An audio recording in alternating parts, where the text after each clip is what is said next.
நிறைய பேர் என்னன்னு கேட்டீங்கன்னா, இந்த திருமண காலகட்டத்துக்கு முன்பாக என்னன்னு கேட்டீங்கன்னா, இந்த மாதிரி பொண்ணு பக்கமா வரணும், இல்ல மாப்பிள்ள பக்கமா இருக்கணும், எந்தெந்த எண்காரங்க 6 தாண்டி கல்யாணம் பண்ணலாம், 6 தாண்டி கல்யாணம் பண்ணக்கூடாது ஒரு கருத்து இருக்கு. இந்த 1ஆம் எண்ணில் பிறந்தவர்கள், 3ஆம் எண்ணில் பிறந்தவர்கள், 5ஆம் எண்ணில் பிறந்தவர்கள், 9ஆம் எண்ணில் பிறந்தவர்கள் என்னன்னு கேட்டீங்கன்னா 6 தாண்டி போய் கல்யாணம் பண்ணக்கூடாதுன்னு கணக்கு இருக்கு.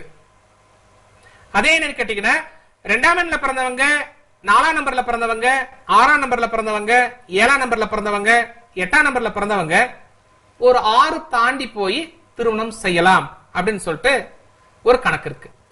சோ அப்படி பார்க்கும்போது என்னன்னு கேட்டீங்கன்னா, இந்த மாதிரி தெரிஞ்சோ தெரியாமலோ நாம என்னன்னு கேட்டா ஒரு 6 தாண்டி போய் கல்யாணம் பண்ணிட்டு வந்துட்டால் ஆட்டோமேட்டிக்கா அவங்க எங்க குடியிருக்காங்களோ அந்த வீட்டை மாற்றம் செஞ்சு வேற ஒரு வீட்டுக்கு போகணும். அந்த மாதிரி போனால் பிரச்சனை கொஞ்சம் கண்ட்ரோல் ஆகும். சரி, அதெல்லாம்